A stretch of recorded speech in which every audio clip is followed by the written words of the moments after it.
Jirko, ahoj. Dobrý den, dámy a pánové, soudruzi a soudružky, bratři a sestry. Mám tu čest zahájit za koalici Stačilo, která kandiduje do krajského zastupitelstva, zahájit dnešní shromáždění. V koalici Stačilo působí Česká strana národně sociální, Česká ČSSD a Svobodní demokraté. My jsme dnešní akci pojali v den, kdy je 80. výročí Slovenského národního povstání, což bylo ozbrojené vystoupení protifašistických sil na území Slovenska ve druhé světové válce. Představuje jednu ze zásadních a nejvýznamnějších událostí československých dějin. Společně s Varšavským povstáním a Pražským povstáním patří k největším ozbrojeným vystoupením proti nacismu v Evropě. Proto taky máme tu čest tady mít účastníka Pražského povstání.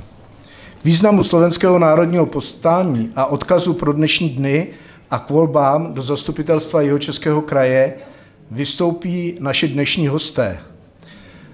Jako první vystoupí host nejvzácnější ze slovenské Bratislavy a také tak trochu z Bruselu, současný poslanec Evropského parlamentu Luboš Blaha, který je slovenským politologem, filozofem a politikem, byl poslancem Národní rady Slovenské republiky a dokonce jejím místopředsedou a je místopředseda pro otázky kvality a vzdělání strany Směr sociální demokracie.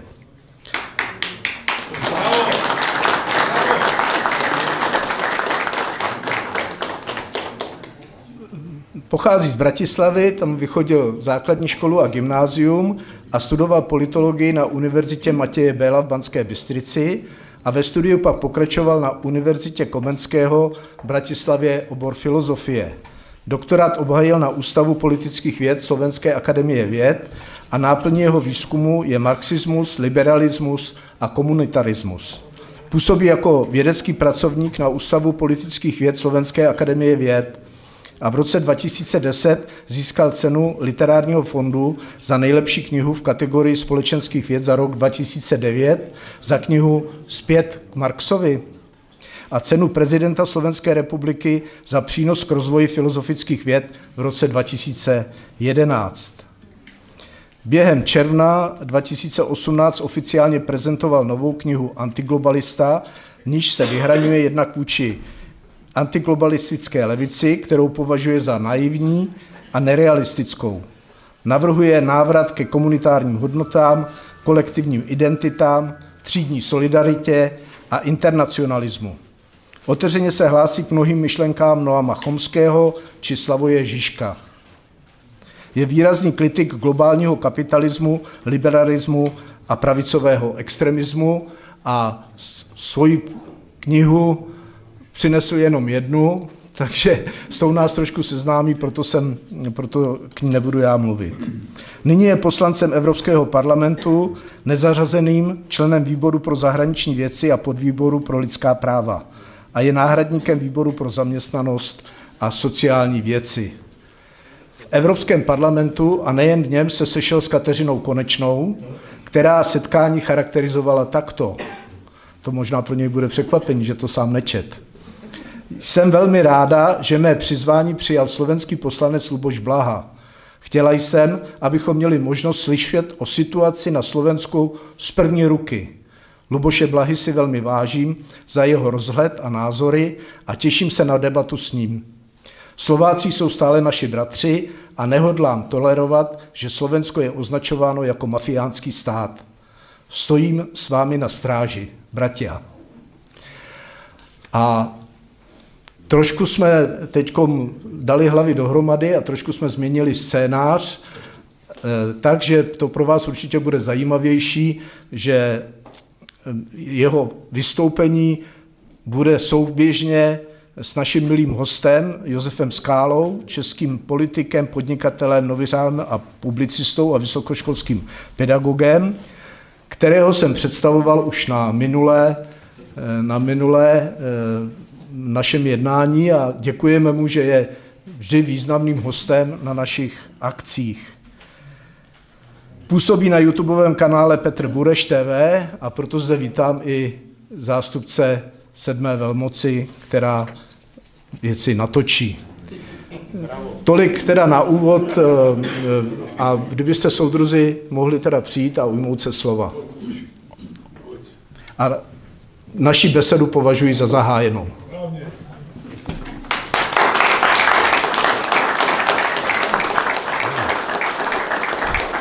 Soudruzi a přátelé, my si budeme s Lubošem předávat mikrofon. My jsme kamarádi přes 20 roků, je to tak, Luboši? Nás spojuje strašně moc a dneska si budeme povídat o Slovenském národním povstání a to nejenom z hlediska toho, co všechno to tehdy znamenalo. A my jsme se shodli, že budeme mluvit o živých inspiracích. Je to tak? Tak. Luboši, připomeň, možná si Slovák, znáš to ještě lépe. Základní parametry toho, proč říkáme, že Slovenské národní povstání bylo jedním z vůbec největších a nejvýznamnějších ozbrojených vystoupení proti nacistické bestii na území, kde nacisté v podstatě vládli. Máš slovo. Čest práci, súdružky a súdruhovia. Dovolte pozdraviť vás od slovenských predstaviteľov slovenskej vlády a našej politickej strany Smer, Slovenská sociálna demokracia. Ja som veľmi vďačný, že môžem byť na juhu Čiech na pozvanie Jozefa Skálu a ďalších priateľov a súdruhov z KSČM a z hnutia Stačilo. Naozaj môžem potvrdiť, že s priateľkou, kolegyňou, kamarátkou Katkou Konečnou máme výborné vzťahy v Európskom parlamente, rovnako ako s ďalšími českými komunistami a ľavičiarmi a ja verím tomu, že dokážeme spoločne v Európskom parlamente, ale aj celkovo v našom stredoeurópskom priestore zabrať. Pretože Pepa to začal tak historicky, kde bol význam Slovenského národného povstania, ja sa k tomu vrátim, ale dovolte aj hneď na úvod povedať, že Európa dnes potrebuje jedno veľké povstanie, veľký tresk proti novodobým fašistom. Keď hovoríme o fašizme, stačí si pozrieť definíciu tohto slova a zoberiem to zo širšia. Sú to predstavitelia, politickí predstavitelia vojny, nenávisti, militarizmu, totalitarizmu. Ľudia, ktorí prenásledujú iných za ich slobodný názor. Ľudia, ktorí chcú, a to je historicky potvrdené, zničiť Rusko. Ľudia, ktorí chcú zbrojiť a nenávidieť. A teraz sa pozrite na slovenskú opozíciu. Nebudem hovoriť o Českej republike, lebo mi to nenáleží. Som slovenský politik a rešpektujem suverenitu Slovenskej republiky a zároveň vám ako stranický politik veľmi držím palce. Ale pozrite sa na slovenskú opozíciu. Pozrite sa na to, čo robia mnohé západné kruhy. Ženú nás do vojny proti Ruskej federácii. Podporujú ukrajinských neonacistov. Podporujú banderovcov, ktorí kedysi plienili aj slovenské územie ešte v roku 1945 a neskôr. Ja si pamätám tie príbehy zo stredného Slovenska, jeden taká krásna obec, nebudem teraz hovoriť podrobnosti. Došli SS-áci z ukrajinského bataliónu Galicien SS, došli do jednej slovenskej krčmy, kde boli mladí ľudia a jeden 15-ročný chlapec. Všetkých tých mladých mužov vyviedli von a postrieľali. A ten 15-ročný chlapec kričal: Mami! Mamička nestihla prísť. Toto robili ukrajinskí banderovci na slovenskom území.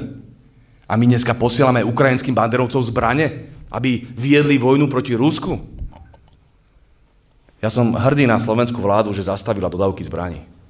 Som hrdý na Slovensko, že odmieta hlas vojny v Európe a že kritizuje vojnu proti Rusku. My nesmieme dopustiť tretiu svetovú vojnu. A keď dneska dokonca počúvame, že Ukrajinci s nemeckými a americkými zbraňami napadli Kurskú oblasť, čiže ruské územie, tak sa vraciame do úplnej paralely s druhou svetovou vojnou. Naposledy boli nemecké zbrane na ruskom území v roku 1944, už ani nie 45.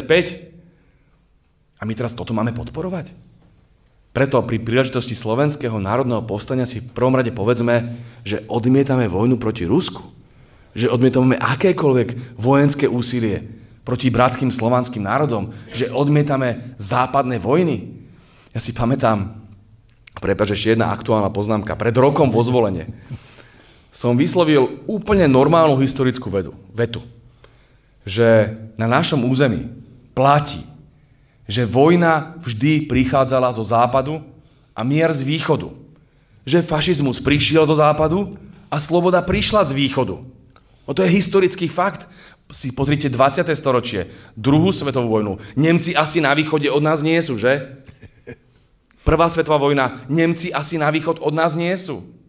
Už len ten Napoleon tiež asi nie je z východu, že nie? V tom 19. storočí. Oni nás tu plienili od západu vždy. A teraz sa tvárime, že všetko zlo prichádza od východu a že pomaly aj fašizmus odtiaľ prišiel a že nás oslobodzovali bratia Američania. Len hovorili výborne po rusky, že? Toto sú také absolútne historické nezmysly, ktoré my musíme odmietnúť v mene historickej pravdy. A preto ja si pamätám, ako ma česká tlač neuveriteľným spôsobom kritizovala, že som si dovolil povedať historickú pravdu. Tak ju hovorme znova. A sebavedomo a suverénne a opäť. Nebojme sa toho. Ja viem, že by nás najradšej zastrelili. Aj sa pokúsili Roberta Fica zastreliť, spomente si. Ale my sa nesmieme báť. Nesmieme stratiť mladú generáciu. Mladá generácia si váži odvahu, statočnosť. A ja si vážim statočnosť našich starých otcov, ktorí sa povstali v Slovenskom národnom povstaní. A keď Pepa začal tú otázku, a ja ju len dokončím, tým, aký význam malo Slovenské národné povstanie v roku 1944, tak si uvedomme, že my sme boli de facto nemeckou kolóniou. Nechcem teraz povedať, koho sme kolóniou, ale boli sme západnou kolóniou a naši starí otcovia a staré mamy povstali. A viete, to nie je len tak, že výjsť s puškou, zoberte si teraz, že by ste vyšli s puškou niekam do hôr a že by ste tam bojovali, s istotou, že zomriete. Pretože tá nemecká armáda mala neuveriteľnú presilu. A my sme boli v tyle nepriateľa, to nebolo len tak. Jediná nádej spočívala v tom, že sovietská armáda príde včas, čo bolo prakticky nemožné, pretože tá Dukla sa nedala prebiť. A oni napriek tomu išli. Ja si ich neuveriteľne vážim. To sú hrdinovia. Žiadni Rambovia, žiadni Rockyovia, žiadni americkí filmoví hrdinovia. Skutoční Slováci z mäsa a kosti. Spolu s českými bratmi, spolu s Rumunmi, spolu so Sovietmi, Rusmi a ďalšími. Francúzmi, Juhoslovanmi, Bulhármi. Bojovali za slobodu a za mier. To sú naši hrdinovia. A preto dovolte, aby som vyjadril ešte vďaku vám všetkým, ktorí nezabúdajú. A je pre mňa neuveriteľná česť, že dokonca v Českej republike. Lebo bolo to súvislé, hej? Boli sme spoločný štát, mali sme spoločné dejiny a tak ďalej. Ale že na Slovensku si mnohí liberáli nevedia úctiť skutočnú pamiatku všetkých tých, ktorí bojovali v Slovenskom národnom povstaní vrátane komunistov. Ale vy v Českej republike si to úctiť viete. A za to vám patrí veľká vďaka.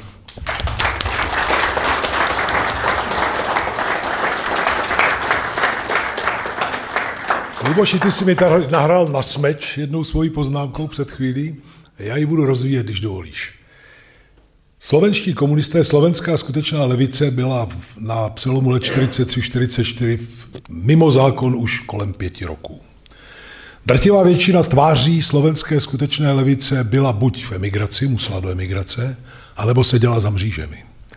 A na sklonku roku 43 se podařil husarský kousek, o kterém ty jistě pohovoříš taky velmi rád, kdy nová garnitura slovenských komunistů, Karol Šmitke, ten pravda se narodil už koncem 19. století, ale Laco Novomeský, tehdy asi 35letý chlapík, a Gustav Husák, který byl čerstvým třicátníkem, dali dohromady vánoční dohodu a dali ji dohromady s protifašistickým křídlem agrárníků, což byla pravicová strana za první republiky a popravdě řečeno i po osvobození se ani nevrátila do parlamentu. A oni dokázali se takto rozkročit a z pozice neznámých tváří do té doby, v podstatě téměř, dokázali na v podstatě paritním základě sformovat exekutivu Slovenského národního povstání podřídit té politické exekutivě vojenské ústředí Slovenského národního povstání. No a Karol Šmitke byl spolupředsedou Slovenské národní rady a Gustav Husák byl poverníkom vnitra. Okomentuj možná, pro mě toto je velká inspirace ne kvůli těm funkcím, ale kvůli tomu politickému průlomu. A pak se dostaneme k tomu, v čem ten průlom spočíval. V prvom rade mi dovolte poďakovať slovenským komunistom, ktorí bojovali v Slovenskom národnom povstaní. Lebo už ani to sa na Slovensku nesmie. Ja som pred tým rokom v tom zvolenie povedal, že ďakujem slovenským komunistom a o mne písala česká a slovenská tlač, aký som to strašný, perverzný politik, ktorý si dovolí poďakovať komunistom, ktorí predsa neexistovali. Tu boli len demokrati, len liberáli. Možno, že nosili dúhové vlajočky už vtedy. Veď to je predsa absurdné. Však áno, to povstanie malo aj svoj demokratický blok, aj svoj komunistický alebo ľavicový blok. Bol tam Gustav Husák v tej povstaleckej Slovenskej národnej rade. Bol tam Karol Šmikl. Bol tam Daniel Ertl. A boli tam aj Letrich, Ursiny, aj Šrobár. Ale nebláznime. Ako vynechávať Gustava Husáka zo Slovenského národného povstania je ako vynechať Abrahama Lincolna zo vojny severu proti juhu v Amerike. To sa nedá. Preto vyjadrime úctu tým, ktorí si ju zaslúžia. Ja som bol pred pár dňami dať červenú ružu Gustavovi Husákovi na jeho hrob v Dubravke, pretože považujem za potupu. Za potupu, že na Slovensku si nevieme naďalej úctiť jedného z najvýznamnejších štátnikov slovenských a československých dejín v 20. storočí. On mohol mať svoje chyby, to je v poriadku. Kto nemá? Ale to, že bol významný povstalecký líder, to, že bol vlásenec, to, že bol ľavičiar a veľmi významný komunistický intelektuál, tomu nikto nezoberie. A bol navyše 9 rokov v base len preto, lebo bojoval za svoje presvedčenie. To takisto mu nikto nezoberie. Takýchto politikov potrebujeme, ktorí sa neboja postaviť sa proti názoru väčšiny vo chvíli, kedy to nie je populárne. Myslím, že toto s Pepom dosť pravidelne robíme v aktuálnej dobe. Preto dovolte poďakovať naozaj slovenským komunistom a myslím to veľmi úprimne. Boli tam ľudia všetkých rôznych politických presvedčení a ja tým nechcem teraz vynechávať, opäť opakujem, agrárnikov, demokratov a ďalších. Však boli tam viacerí antifašisti, ale prečo vynechávame komunistov? Sú naozaj významnou zložkou slovenského národného povstania. A zároveň, prepáčte, ale vynechať Sovietov, vynechať Rusov. No, partizánske úsilie by nebolo možné bez spolupráce so sovietským vedením. To je nemožné. A tie mená ako Jegorov, ale aj na Slovensku mená ako Žingor, nemôžeme zabúdať. Preto Pepa má maximálnu pravdu, že musíme si spomínať na Slovenské národné povstanie, na naše významné osobnosti a Vianočná dohoda, a to bude možno posledná poznámka, má možno ešte iný význam pre dnešné časy. Vianočná dohoda bola dohoda všetkých antifašistických síl. Naľavo aj napravo, aby sme porazili novú totalitu, vtedajší hnedý fašizmus. Premietnime sa dneska o 80 rokov ďalej a pozrime sa, akému fašizmu čelíme dnes. Hnedý už celkom nie je. Je to možno dúhový fašizmus. Je to možno modrý fašizmus. Je to fašizmus, ktorý nám zatvára ústa, len preto, že máme iný názor. Oháňa sa americkou kultúrou, nenávisťou voči Rusku, oháňa sa tzv. Neoliberálnymi hodnotami. Je to liberálny fašizmus. Je to progresivistický fašizmus. Ja to hovorím veľmi otvorene, pretože tí, ktorí dneska hovoria o liberalizme, nikdy nečítali Voltaira, ani Johna Stuarta Milla, ani Montesquieho, ani ďalších liberálov.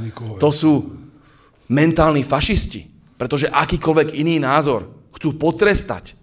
Nás na Slovensku ako opozíciu kriminalizovali za iný názor. Vás v Česku takisto. Spomeňme si napríklad Petra Druláka, spomeňme si na tých, ktorých prenasledovali za iný názor. Marek Hrubec a ďalší intelektuáli, ľavicoví intelektuáli, ktorí boli vyhadzovaní zo škôl len preto, lebo mali iný názor. Takisto ako ja na Slovensku, Edo Chmelár, Ján Čarnogurský a ďalší.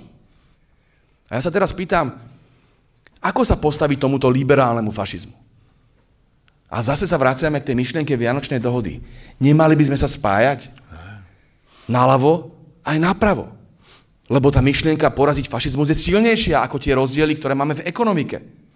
Preto ja som presvedčený, že tá myšlienka, ktorú cítime aj v knižkách Petra Druláka a ďalších, a Hnutie Svetopolk bude mať, myslím, že v sobotu akciu, kde budem takisto prítomný, akciu Antiglobsek to nazvime, keď v Prahe sa stretnú všetci militaristi celého sveta, aby oslavovali vojnu, ale my budeme oslavovať mier spoločne s českými a slovenskými intelektuálmi. Bude tam Edo Chmelár, Ilona Švihlíková, bude tam Petr Drulák, bude tam, myslím, dokonca aj pán dekan Burda. Ľudia, ktorí majú svoj význam, svoj hlas, veľmi významní intelektuáli. A budeme hovoriť o mieri, o slovensko-českej spolupráci, o našom priateľstve, o našom bratstve. Nie ako česká vláda, ktorá by nás najradšej zničila, len preto, že máme iný názor. A preto toto spojenectvo medzi, povedal by som možno filozofickejšie, protiglobalistickými alebo antiglobalistickými hnutiami naľavo aj napravo je mimoriadne dôležité a veľmi mi pripomína práve to úsilie Gustáva Husáka, ale aj ďalších vo Vianočnej dohode v roku 1943. Urobme nové slovenské národné povstanie, tentokrát európske.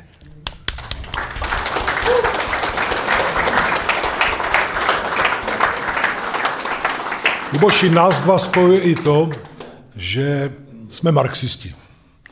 A že pro nás marxismus není jenom snůškou pár nějakých heslíček, ale znovu a znovu promýšlíme všechno, řekl bych, očima marxistické metody, marxistické teorie, kterou já označuju za impozantní chrám ducha, prostě, impozantní katedrálu ducha.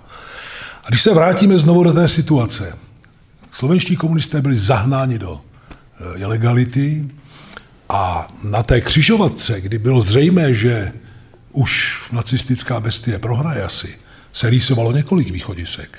A bylo třeba zabojovat o takové, které nejenom vrátí suverenitu Slovensku, pač Slovensku hrozil osud i poražené země za určitých okolností, což není výčíka žádnému Slovákovi, řadové, ty mě rozumíš dobře. A bylo třeba, aby se vytvořilo široké seskupení, paritní seskupení, nikdo neříkal, že to je, já jsem toho šéfem, a v něm byla avantgarda.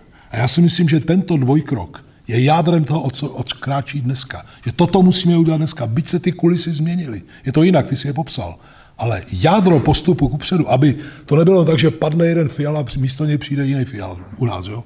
Ale aby to byl opravdu zlom, který vede někam dopředu. Já si myslím, že v tom je jádro. Jak to vidíš ty? V prvom rade súhlasím s tebou, že áno, marxizmus je teória, je filozofia, ktorou sme mimoriadne inšpirovaní a nesmieme sa za to hanbiť. Ja som napísal už, to bolo možno 15 rokov dozadu, keď sme spolu chodívali v Atenách a v Ríme po rôznych ľavicových konferenciách a mal si na mňa veľký vplyv, môžem veľmi rád a s hrdosťou priznať. Som napísal knižku Späť k Marxovi. Potom som napísal knižku o Leninovi. Teraz som napísal knižku o Che Guevarovi. Čím ďalej, tým horšie. A tým viac ma nenávidia slovenskí slniečkári.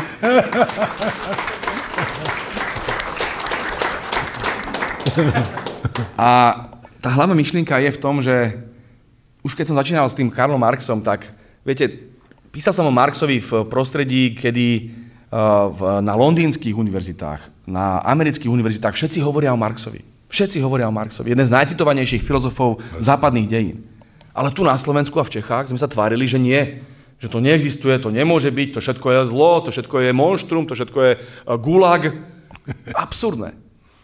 A teraz prebudzať postupne tú zlenivelú, by som povedal, zmagorenú liberálnu mienku v tých všelijakých kaviarniach na Slovensku, ale nielen v Bratislave, ale aj v Prahe a tak ďalej, ktorí si myslia, že za to, že si prečítali jednu esej od Václava Havla, mimoriadne zlého autora, tak teraz nemôžeme hovoriť o Marxovi. Engels řekl, že Havel řekl, že Engelsovo nábřeží bylo pojmenováno po bezvýznamném německém filozofovi. No.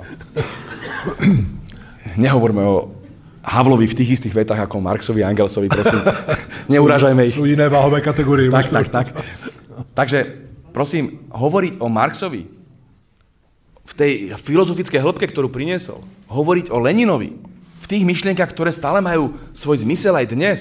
A jedna z tých myšlienok je aj vlastenecká, obrana národa. On veľmi striktne, Vladimír Ilič Lenin, rozdieloval medzi imperiálnym nacionalizmom, ktorý videl v Anglicku, ktorý videl vo Francúzsku, ktorý videl možno v Spojených štátoch amerických, pretože naozaj, pokiaľ sme sa bavili o európskych koloniálnych mocnostiach, ktoré tam gniavili národy po celom svete, v Ázii, v Afrike, v Latinskej Amerike, tak pochopiteľne, že musíme kritizovať tento druh imperiálneho nacionalizmu. Ale potom máte národy, ktoré sa bránia, ktoré sú buď v koloniálnom alebo v polokoloniálnom postavení. A áno, my sme dneska v koloniálnom alebo polokoloniálnom postavení. Či už v rámci Európskej únie, alebo v rámci geopolitického usporiadania. My sa musíme brániť za suverenitu, národnú suverenitu.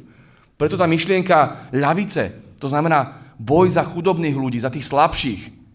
A myšlienka národného oslobodenia, to znamená boj za národnú suverenitu a za vlastenecké hodnoty. To sú dve trajektórie, ktoré sa dneska vedia spojiť v projekte vlasteneckej ľavice, o ktorom hovoríme. A hovoríme spolu s kolegami a súdruhmi z hnutia Stačilo, alebo z nemeckej BSV Sáry Wagenknechtovej. To sú myšlienky, ktoré majú zmysel. Tu západná ľavica uletela do nejakých úplne absurdných končín, tam rieši homosexuálov, výbeh sliepok a neviem ešte aké najdôležitejšie témy na svete. Podporuje zbrojenie, podporuje vojnu proti Rusku, podporuje všetky militaristické akcie a nevie sa zastať bežného robotníka.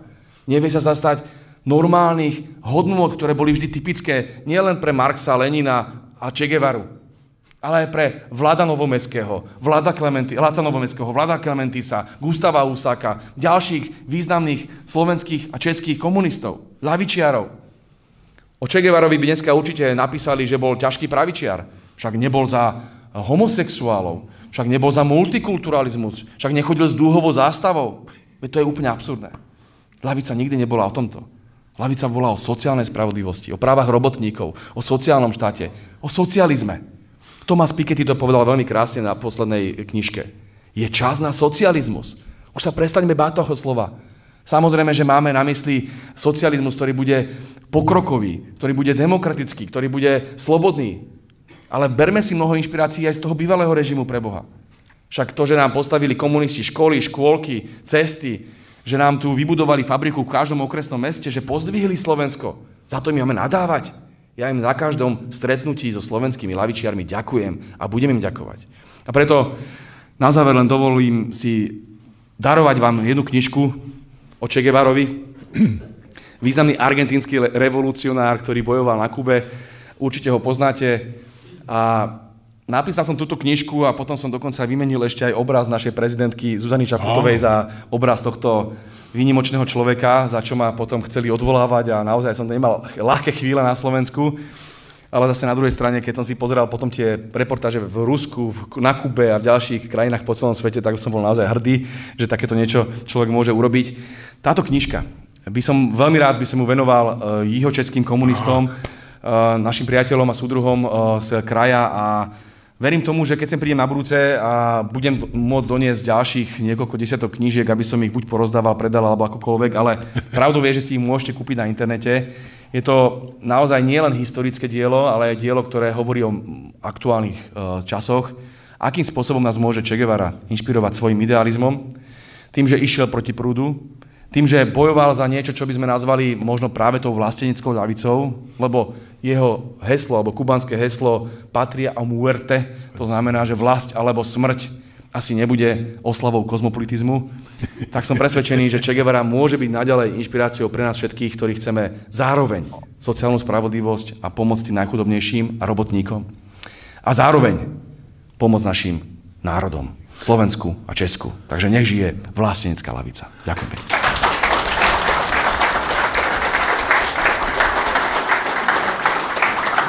Luboši, ty mě znáš jako knihomola a musím ti vyseknout poklonu. Znám 2 portréty Che Guevary v českém a slovenském jazyce nejlepší. Ten první napsal Míla Ransdorfen, druhý si napsal ty.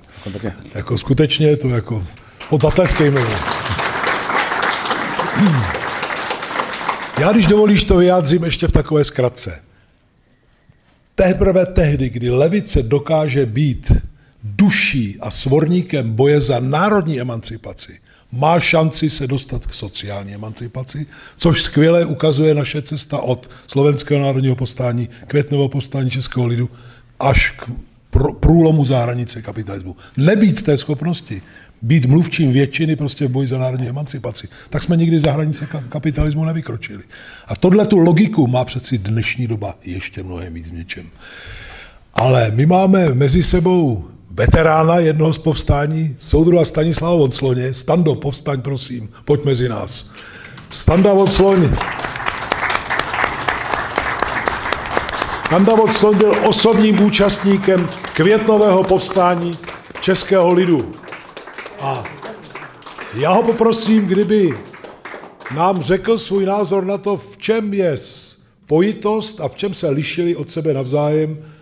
Také v něčem se lišili. Slovenské národní povstání a květnové povstání českého lidu. Já tě mám mikrofon, Stando, já tě ho podržím, pojď tady. Budu ti dělat takový ten. Dobrý, no. To je takové překvapení, víte, ale já ho zvládnu. Ale vždycky zpravidla teda jste mě museli, když jsem mluvil, zastavovat. Já doufám, že to tentokrát nebude, protože to překvapení je tak silné, že přemýšlel jsem, když jsem se to dozvěděl, co řeknu. Ale je to jasný. Mezi povstáním na Slovensku a pražským povstáním je řada shodných rysů a řada velmi rozdílných. Co je shodný? Shodný jsou cíle. Proč se to dělá? Boj proti fašismu, proti jeho vládě, za svobodu. Prostě tohle to jsou takové základní věci, které byly shodné. Jak na Slovensku, tak i u nás, tady v Čechách. Mohlo by se najít ještě další věci, ale to je základ. Základ byl, že v podstatě to byly společné cíle v tom smyslu nejvyšším. V tom smyslu, o co jde lidem nejvíc. O to, aby žili svobodně, aby nebyli utlačováni fašismem a tak dále. A víte, i v tomhle tom je určitý rozdíl. Češi zažili Němci daleko tvrdější a ostřejší než na Slovensku. Nezapomeňte, že tady bylo popraveno z Čech 25 až 28 tisíc komunistů za ilegální činnost i za členství jenom. Bylo popraveno mnoho důstojníků, kteří byli v různých ilegálních organizacích. Byli popraveni i další a celkem zemřelo v této válce, v boji s nepřítelem 300 000 Čechů. Ať už byli popraveni, anebo ať už byli, že někde bojovali, i třeba jako angličtí letci, někteří, jo, a tak dále, ale hlavně to byl domácí odboj. Domácí odboj a zejména komunisté. Zajímavý je, že, a to není fráze, stanou noví bojovníci. Podívejte se, já jsem byl mladý kluk a vím, jak když mi příbuzní 2 byli popraveni, 3 byli ve vězení nebo v koncentráku. A když mi bylo 18 a měl jsem štěstí, že jsem byl v práci s někým, to jsem o něm nevěděl, že je ilegální organizace členem Aktiv, která je napojena na ilegální UV, to jsme se dozvěděli po válce teda, jo. A když ten mi řekl jednou, Stando, já jsem tě poznal za tu dobu, to mi bylo 18 roků pryč, říká, ty jsi náš člověk a tak dále. Vím, co prožili jste rodina. Víš co, nechtěl by si pomoct taky v boji proti tomu nepříteli, proti fašismu? Já říkám, no, jak Josef, ze všeho. No tak jsem se stal členem ilegální skupiny Aktiv a dělal jsem spojku. Nosil jsem vzkazy, jestli znáte někdo Prahu dobře, tak víte, jak je Národní divadlo, tak naproti jdete přes most Legií, on se jmenuje dneska možná jinak, já nevím.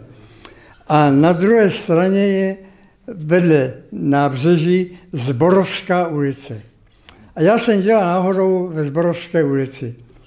No a nosil jsem vzkazy, nevěděl jsem komu, ukrytý tak, aby se prostě na mě nedostal při nějaké náhodné kontrole, ale bylo to asi 100 metrů jenom, na to nábřeží a tam jsme měli vytipované místa, kde někdo přijde, řekne mi heslo jenom a A já budu krmit kachny normálně.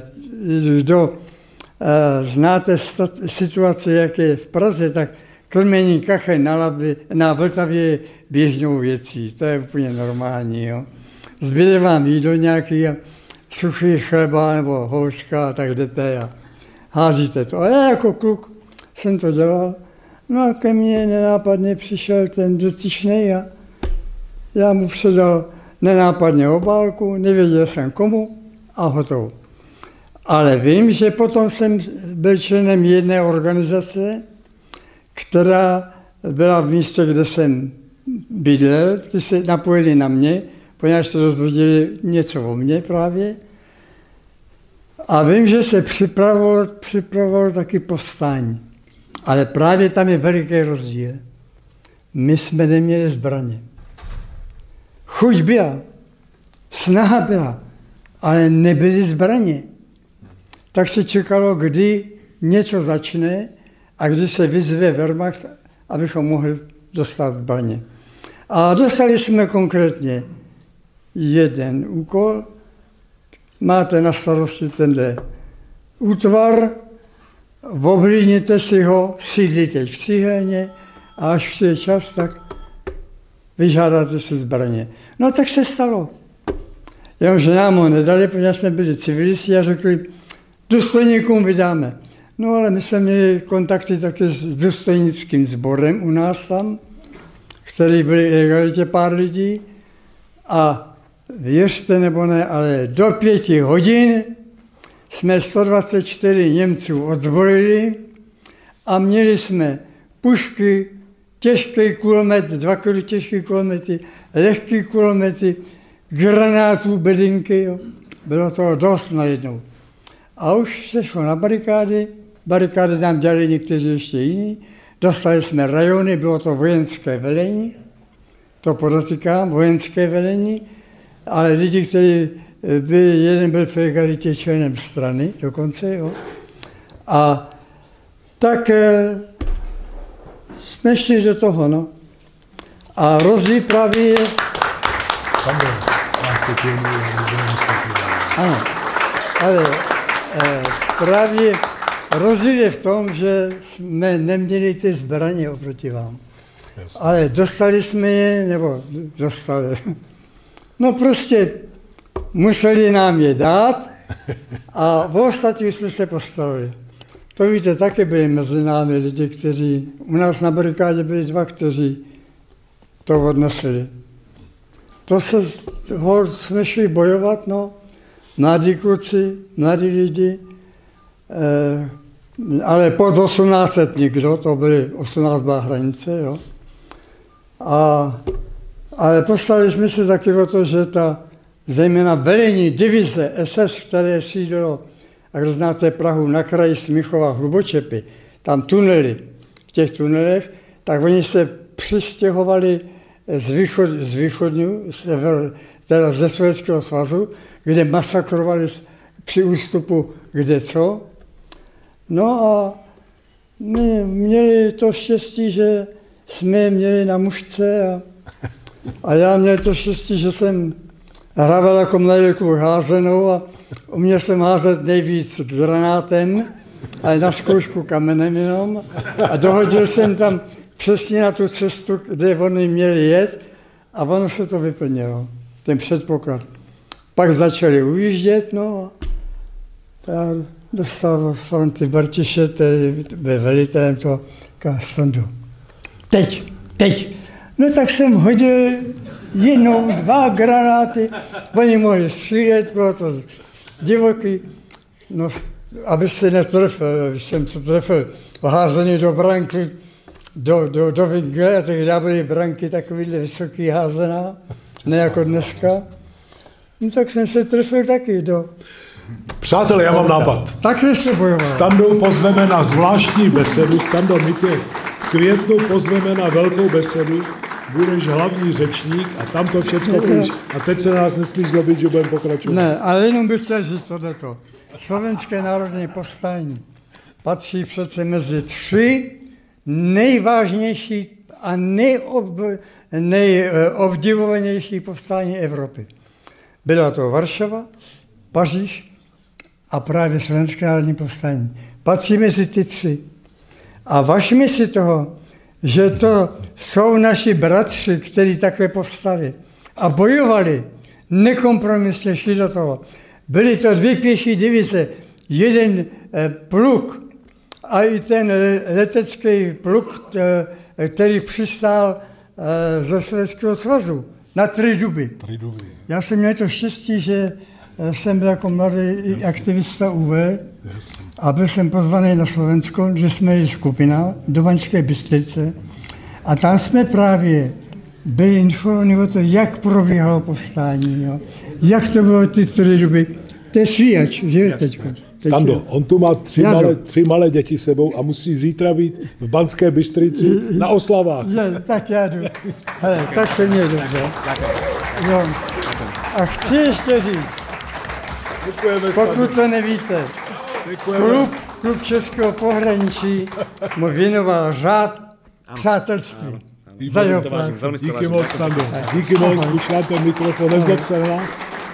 A já myslím, děkujeme moc Standovi, který je nezničitelný, bude mu 98 let a má duši čilejší než spousta padesátníků. A já myslím, že je na čase poprosit Kateřinu Jirousovou, naší lídryni se skupení Stačilo do krajských voleb. Pojď k nám, Kateřino. Máš slovo. Tak děkuji, že vás také můžu pozdravit. Po takových vynikajících řečnících se mi ale nebude mluvit úplně dobře. Chci vám jenom představit naší kandidátku do krajských voleb, která se nazývá Stačilo. Chceme říct Stačilo už teď v krajských volbách této vládní koalici, i nám tady vládne ODS. A potom začne naše vítězné tažení, doufejme, i na Poslaneckou sněmovnu v příštím roce. Já bych vás ráda pozvala k volbám, které se uskuteční 20. a 21. října a doufám, že přijdete všichni. 20. a 21. září. A doufám, že přijdete ještě v hojnějším počtu, než jste tady a všichni budete volit Stačilo, protože už opravdu stačilo všeho. Stačilo nedostatku lékařů, stačilo výpadku léků bez adekvátní náhrady, stačilo asociální politiky, stačilo všemu, co se tady v republice u nás děje. Děkuji moc.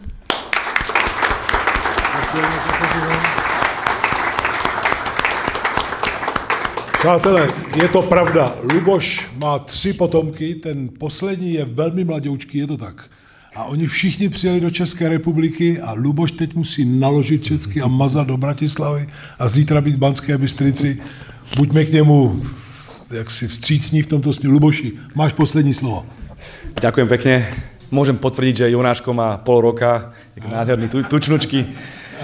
Priatelia, v prvom rade vám chcem poprieť veľa šťastia a dávajme si pozor. A viem, o čom hovorím. Robert Fico bol pred pár týždňami takmer zavraždený len preto, že má iný názor. Len preto, že chce mier, že nechce posielať zbrane do Ruska, že chce suverénnu mierovú politiku. Dávajte si pozor. Sme trošku ľahkovážni. Hovoríme si, že však nám dajú pokoj. Však nejakým spôsobom to vyriešia inými spôsobmi. Zjavne to už nevedia riešiť inými spôsobmi, pretože sa aj na Slovensku, aj v Čechách zdvíha vlna odporu. A ja som presvedčený, že nečakali ani to, ako dopadnú slovenské voľby. Boli presvedčení, že vyhrajú progresívci a tí budú ďalej posielať zbrane a ďalej skákať, ako Američania pískajú. Ja si pamätám rok 1986, keď jeden iný európsky politik veľmi významne bojoval proti vojne proti Vietnamu. Bojoval proti americkým vojnám, bojoval proti juhoafrickému apartheidu, ktorý takisto podporovali Američania. Olof Palme, švédsky premiér. A bol zastrelený. A potom tam vymýšľali verzie, že nejaký alkoholik, hej? Aj teraz vymýšľajú verzie, že tam nejaký poloblázen išiel okolo náhodne. Áno, jasné, všetci tomu veríme. Robert Fico mal byť odstránený, pretože nechce vojnu proti Rusku. A každý z nás je taký istý terč. Každý z nás si musí dávať veľký pozor. Ľudia mi pravidelne hovoria, že mám rodinu, mám si dávať pozor. Áno, mám 3 malé deti, ale ja som presvedčený, že moje 3 malé deti sa raz budú pýtať: otec, prečo si nebojoval proti zlu, keď si mohol? A to si musíme povedať všetci. Deti Ernesta Che Guevaru mi dneska píšu ďakovné listy. Alebo sú hrdé na svojho otca. A ja chcem, aby naše deti mohli byť hrdé na nás. Prosím, bojujme za Slovensko, za Česko, za našu suverenitu, za mier. A keď budeme bojovať, zvíťazíme. Venceremos. Ďakujem pekne.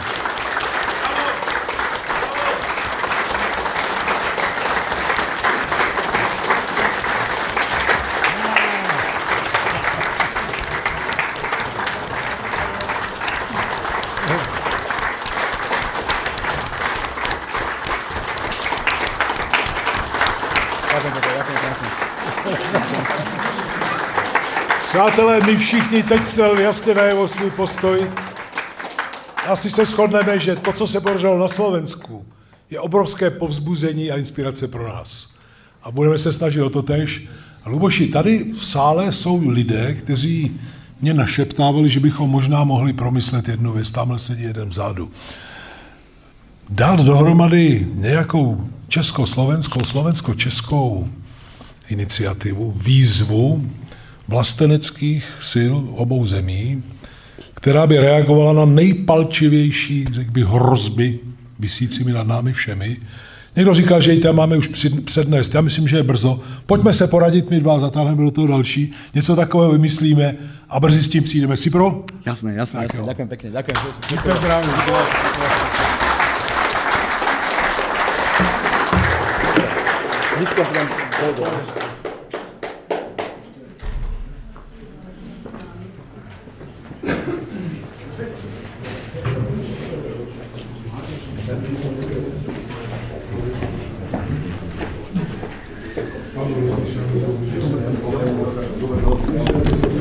Tak jsme improvizovaně ukončili vystoupení a já navrhuji, aby nám Luboš neutek, 3 kratoučky dotazy. Kdo se chce zeptat? Honza Skalický avizoval dopředu. Honzo, tady máš mikrofon. 3 krátké dotazy. Aha, dobré. Předáme... Já mám jedno poděkování. Ještě předáme náš hlas, máme vysílání a v rámci propagace Richard tam vždycky instaluje knihy z knihovny a taky tam nainstalujeme. Honzo. Děkuji za slovo. Já chci Lubošovi poděkovat samozřejmě za to, že přijel vůbec, že jo, to je úžasný, jasný, že má málo času. A chci mu poděkovat za to, že je živoucím důkazem toho, že Slováci a Češi se prostě doplňují a pomáhají si dlouho. Že jo. Asi se shodneme, že bylo období za první republiky, kdy třeba Češi budovali spoustu věcí na Slovensku, ale dneska to je tak, že vy jste nás předběhli. Vy jste nás předběhli zaprvé v politické odvaze, předběhli jste nás v navolení lidí, kteří když něco řeknou, když řekneš něco ty nebo Robert Fico, tak prostě já, když třeba jdu autem a poslouchám to, nevím jak ostatní, ale já si vždycky řeknu, jo, přesně takhle to cítím. Takhle bych to řekl. My bohužel v našem tom politickém hlavním vedení nemáme lidi, kteří by říkali věci, které my si myslíme. Takže za to moc děkuju. A teďka 2 rychlé dotazy. První, ten mě napadnul, když Josef Skála tam dával otázky, jenom taková malá otázka. Další kniha bude taky nějaká o Josefovi Skálovi? Protože Josef Skála je člověk, který, a já jsem rád, jo, který tady u nás reprezentuje směr, který, a to ty víš dobře, že jo, je, řekněme, vnímaný a tlačený do nějakého extremismu a přitom já jsem kluk z kulacké rodiny a když dneska stojím s Kateřinou Konečnou na pódiu v rámci Stačilo, tak říkám jednoduchou věc, mě Kateřina Konečná a Josef Skála jsou dneska názorově mnohem bližší než kdokoliv z oficiální politické struktury nebo z jiných stran, takže to byl vtip s tím Josefem Skálou, ale prostě chtěl jsem říct, že by bylo fajn a je to fajn, že tady takhle stojíte, aby prostě zaznívalo, že ty naše názory, které říkáme, jsou prostě normální. A teďka ta otázka vážně myšlená. Mě by zajímalo, a ptám se úplně, protože je málo času, natvrdo.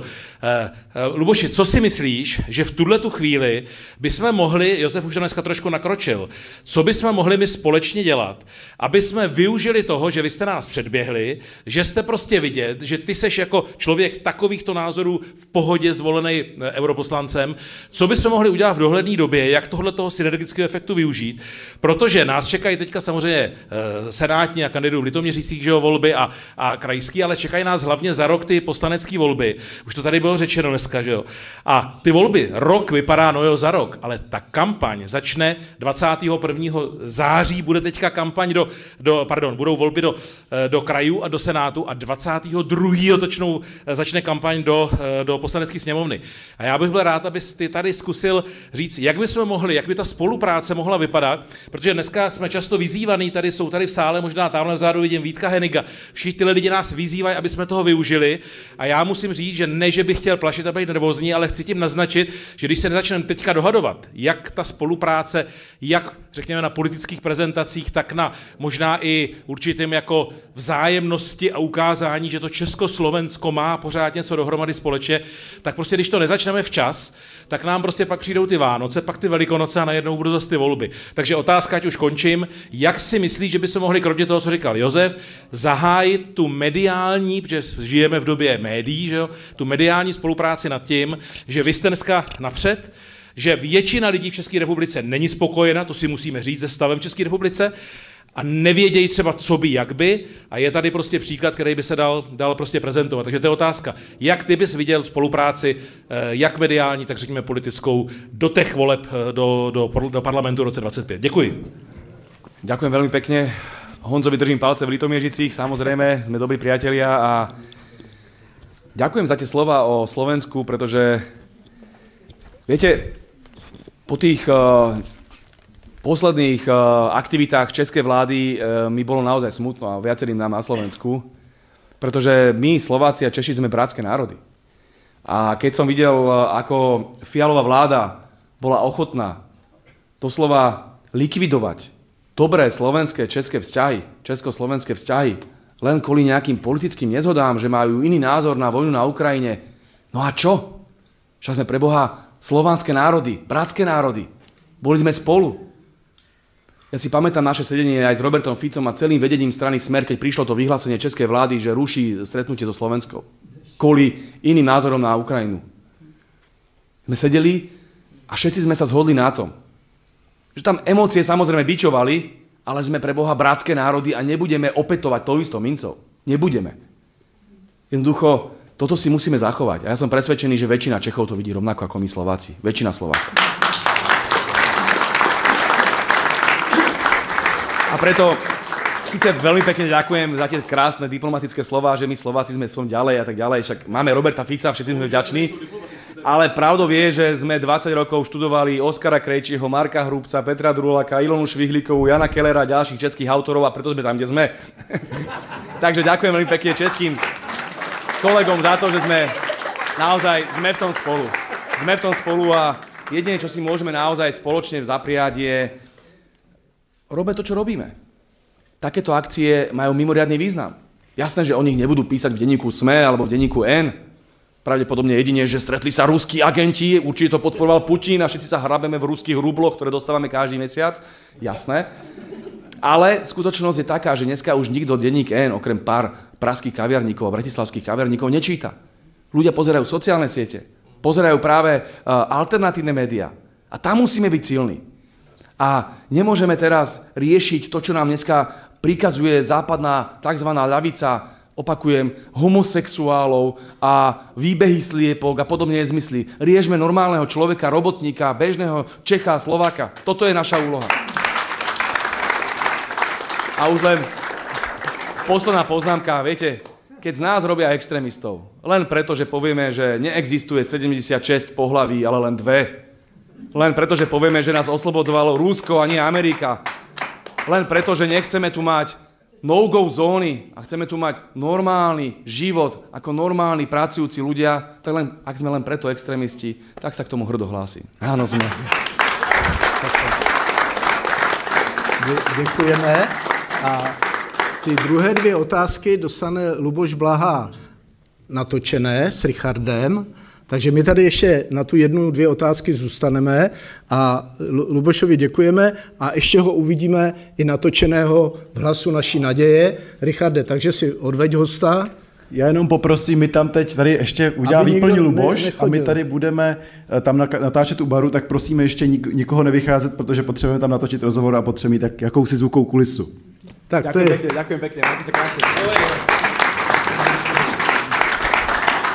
Tak a Pepo, ty tady zůstaň, protože otázka bude směřovat na tebe. Máme ještě 10 minut, takže ty 2 otázky teď můžeme směřovat nebo na naši lídrini, anebo na Josefa Skálu.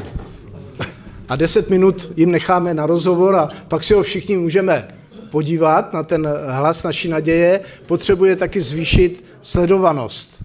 Jo? Prozatím funguje týden a už má 300 sledovatelů, takže věříme, že do voleb, že to budou tisíce. Tak kdo ještě chce? Ivan chtěl něco? Nevidím ho. Tamhle se hlasí. Ivane, ale otázka, ne vystoupení. Námět nebo otázka? Námět, správně. Námět nebo otázka? Ivan je předseda České strany národně sociální krajského výboru a je jeden z významných podporovatelů koalice Stačilo. A kdyby se ještě několik lidí od něho takhle angažovalo jako on, tak máme hvězdný výsledek. Moc mu děkujeme. Tak já jsem si nepředstavoval, že mě bude uvádět, spíš jsem chtěl být hlas z lidu. Tady jsem zaslechl přemýšlení jak Luboše Blahy, tak Pepy Skály o tom něco vymyslet, udělat. Léta letoucí funguje na Javořině setkání Čechoslováků a taky ještě existuje subjekt Československá strana socialistická. Je teda trošku v úpadku, ale jsou to věci, na kterých by se možná právě ty myšlenky toho reálního socialismu, který nám byl trošku odebrán, tak aby jsme ho podporovali a aby jsme zase vrátili trošku děj tam, kde možná před nějakýma 40 lety nebo 50 lety skončil a může pokračovat. Takže to byl takový ten námět, o kterém jsem chtěl hovořit. Brat si mikrofon. Jestli můžu krátce zareagovat. Já myslím, že z toho plynou 2 velké pravdy. Navážu na to, co jsi řekl.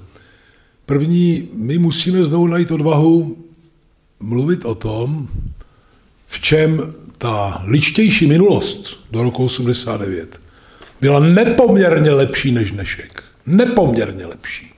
Dneska to není o srovnávání reality do listopadu 89 a nějakých keců, absurdního dramatika a planých prostě prolhaných slibů. Dneska proti sobě stojí 2 reality. A já se vždycky zlobím, když někdo zahartusí někde v televizi a řekne, že vy jste to tady pokazili a vy mlčte. A nikdo jim neřekne, počkejte, umíte se ještě červenat? Víte, kdy vy jste se doškrábali k HDP z roku 89? Já nevím, to víte. Když se doškrábal tenhle režim k HDP z roku 89. V roce 2004 15 let se škrábali k HDP, který tady bylo. A to, co se stalo s vlastnictvím prostě existenčních zdrojů ekonomické, všichni víte, co se stalo s potravinovou soběstačností, respektive nesoběstačností a tak dále, a tak dále. My se nemáme důvod stydět za to, co bylo mnohem lepší. Dokud si necháme plivat do tváře, že jsme spolek pitomců a zločinců, no tak mladší generace nemá důvod se námi zabývat. Vůbec.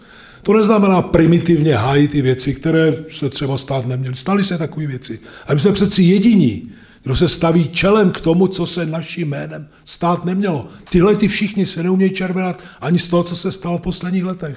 Jo, proboha, odtřískávají mi to o rypák. Oni to nemají rádi. Já jsem odsouzený, protože jsem si prostě troufnul takhle polemizovat. To všichni víme prostě. A za druhé, někdo říká sjednotit levici. Zní to hezky, jako, je to takové chytlavé. Jak je široký rozsah té dnešní levice české? Prostě to, co ten Gorbačov tady napáchal, ta parta grázlů kolem něj, co si tady nadiktovali, to má tektonické následky, to utělo hlavy prostě všem levicovým pokrokovým hnutím. Napříč světem, s výjimkou zemí, kde se udrželi u moci. Na to oni pracují systematicky, oni odstřelují každýho, kdo prostě ten marxismus zná, kdo je nějak vzdělanější a tak dále. A pořád podporují něco prostě jiného. A my přeci, jestliže ta levice je ve stavu, jakým je, a jestliže je ohrožena národní existence, jestliže je ohroženo přežití prostě tváří v tvář válce a tak dále, tak musí udělat ve velkém to, co udělal ten Laco Novomeský, Gusty Báči Husák a Karol Šmitke a další, že se dokázali spojit i s těma agrárníky a převzali iniciativu. Už budete studovat tu vánoční dohodu a to, jak postupovali dál. To je geniální postup, to byl 30letý chlapík, ten Husák v té době. A oni si dokázali prosadit do té vánoční dohody věci, které směřovaly ne, že se to jenom svrhne někdo a bude to, jak to bylo. Přeci exilová londýnská vláda chtěla to vrátit tam, kde to bylo před Mnichovem. A oni byli natolik jaksi vzdělaní a politicky talentovaní, že dokázali ten vektor namířit dopředu prostě. A šlo to dopředu. Slovenské národní povstání, byť bylo poraženo za 2 měsíce, bylo přeci prvním velkým průlomem národní a demokratické revoluce se vším všudy. Takže tuhle tu schopnost my si musíme prostě znovu osvojit. Děkuju za ty náměty, oba prostě beru. Když už tady má vyplňovat čas, než Luboš natočí. A třetí závěrečná otázka požádal Vojta Filip. Sedí v první řadě, nemusím někam daleko. Jasně, ne, jenom mluvíš o Slovenském národním povstání. Josef, já ti nechci brát tvé znalosti, ale na druhou stranu ty o tom hovoříš, já o tom mohu hovořit taky. Připomeň Pravda o Slovenském národním povstání od Gustáva Husáka. Já musím říct, že jsem ten rozhovor Luboše Blahy, který on dal na svůj web, slyšel už dneska ráno, takže vím, že tam byl. Ale myslím si, že to je důležité, protože je to otázka docela zásadní naší schopnosti najít společnou řeč. On to kolega řekl úplně jasně a tu otázku směřoval, pokud jde o Javorinu, já myslím, že tak, jak uděláme výlet do Mauthausenu v květnu, můžeme udělat samozřejmě cestu na Javorinu. A věc, kterou bych chtěl připomenout, kterou tady nikdo nevzpomněl, je potřeba připomínat, kolik lidí, českých lidí, zahynulo ve Volyni. Jo? A proč poválečné Československo postavilo Nový Malín. A myslím si, že to v té knize Gustáva Husáka Pravda o Slovenském národním povstání je, tak jestli to doplníš, tak abych ty nemluvil já. Ne, dobře, ta knížka se jmenuje Svědectvo o Slovenském národním povstání. Je to kandidátská dizertace Gustáva Husáka, když se vrátil z více než 9letého vězení a byl rehabilitován koncem v roce 63 a stal se potom pracovníkem Slovenské akademie věd, historického ústavu, tak napsal tu knihu jako svou kandidátskou dizertaci. A kdo jste ji nečetl, vřele doporučuji. To je slovo člověka, který si to užil na vlastní kůži. Já jsem tady záměrně vyzvedl 30letý chlapík. Jo? 30letý chlapík z velmi chudý rodiny, kdo zná jeho životopis. On byl z velmi chudého pytle, on se musel propracovat kondicema, vydělávat, žil na těch ubytovnách, prostě kolejích, tohle, a postavil se na vlastní nohy, vyštudoval práva, tohle, u Vlada Klementy se dělal, teda, jak se to řekne, ne asistenta, u advokáta je koncipienta, pardon, se odmlouvám, jsem řekl adjutanta, koncipienta, pak Vlado Klementy se odešel přeci do zahraničí, on musel dělat šéfa svazu špeditérů a tak.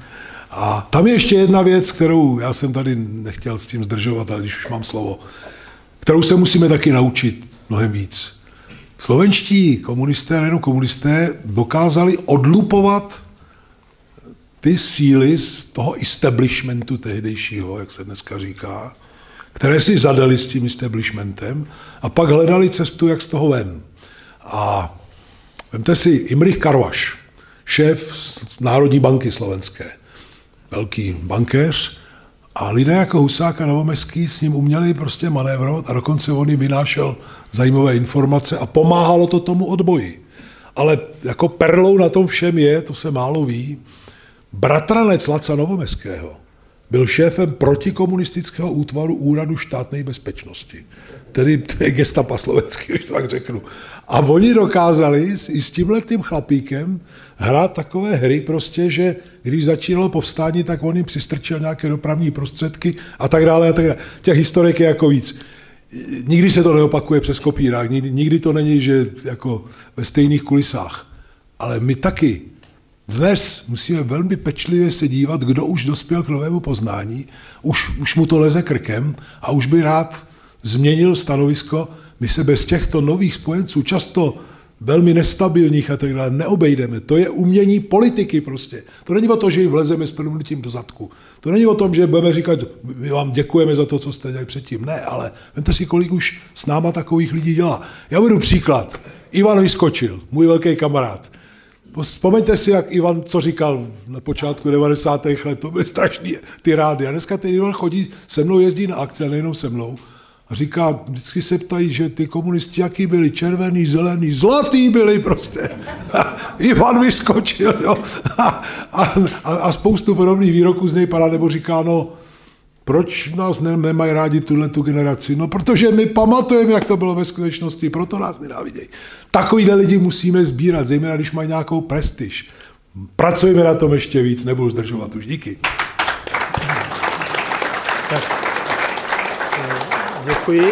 Děkuji Lubošovi Blahovi za účast, Pepovi Skálovi, předsedovi Institutu České levice, Standovi, účastníkovi povstání, Kateřině Jirousové, naší lídrini. Měla zakončit Alenka Nohavů, ale pověřila mě, ať tu jednu větu řeknu za ní. Vyskočila mimochodem s Pilmajerem, uvidíme v Jindřichově Hradci a v Písku. Takže kdo chcete vidět Vyskočila, přijďte na tyto 2 místa. Plus dalších 7 míst. Budeme mít i Druláka v Dačicích, budeme mít nejčtenějšího sociologa Hampla v Písku a všechny vás co nejsrdečněji jménem předsedkyně volebního štábu zveme na závěrečný mírový pochod, protože jsme to dneska slyšeli, mír se prolínal všemi vystoupeními, mírový pochod 16. září, kterým vlastně zakončíme naši kampaň ostrou, kterou jsme dneska zahájili. Ještě jednou vám všem děkuji a těším se na další setkávání. Díky zdraví.